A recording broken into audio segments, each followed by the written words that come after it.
The Manipur government has issued a notification under the Food Safety and Standards Act 2006 prohibiting the manufacture, storage, distribution and sale of food products containing tobacco or nicotine.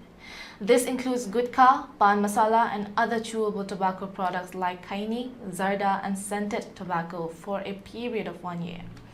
The decision is based on the provisions of the Food Safety and Standards Prohibition and Restriction on Sales Regulation 2011, which aimed to protect public health by prohibiting harmful substances in food products.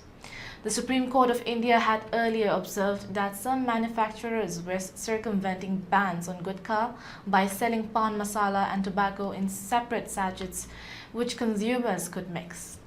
The court directed all states and union territories to enforce the ban strictly.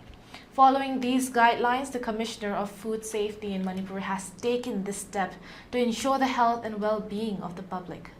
In exercise of these powers conferred by Clause A of subsection 2 of Section 30 of the Food Safety and Standards Act 2006, read with Regulation 2.3.4 of the Food Safety and Standards Prohibition and Restriction on Sales Regulation 2011, the undersigned Commissioner of Food Safety Manipur, in the interest of public health, hereby prohibit the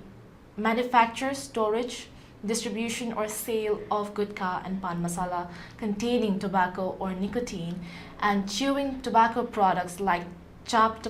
tobacco, pure tobacco, khaini, scented or flavored tobacco, etc.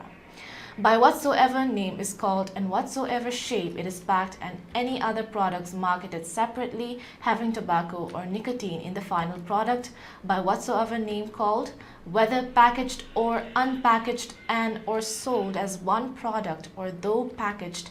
as separate products, sold or distributed in such a manner so as to easily facilitate mixing by the consumer for a period of 1 year from the date of this issue of this notification in the entire state of Manipur. The notification reads: